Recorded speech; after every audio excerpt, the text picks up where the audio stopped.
Mumbai central station बॉम्बनं उडवण्याची धमकी, मुंबई पोलिसांना धमकीचा phone, धमकी देणाऱ्या मद्यधुंद सुरक्षा रक्षकाला पोलिसांकडून अटक.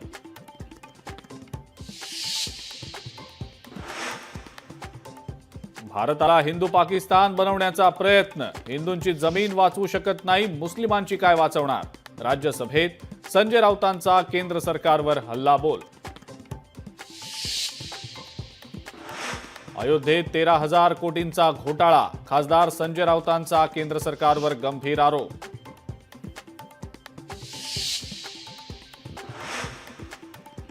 आम्ही वक्फ विधेयकाला नाही तर भाजपच्या ढोंगीपणाला विरोध केलाय.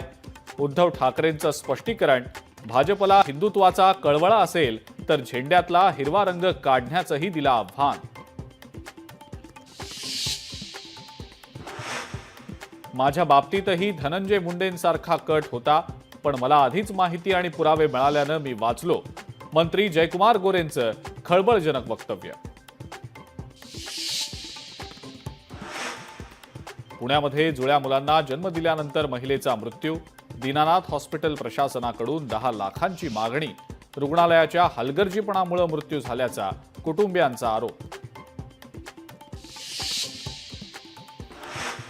नाशिकच्या जिल्हा रुग्णालयातल्या नवजात बालकांच्या कक्षामध्ये शॉर्ट सर्किट, कक्षातील 69 बालकांना दुसऱ्या कक्षात हलवलं, सगळी बालकं सुखरूप.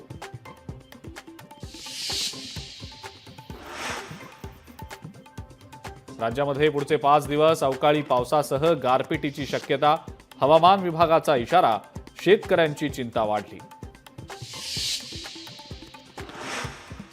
आणि अयोध्येच्या राम मंदिरामध्ये रामनवमी उत्सवाची लगबग सुरू. रामनवमीच्या काही दिवस आधी आकर्षक विद्युत रोषणाईनं मंदिर उजळलं.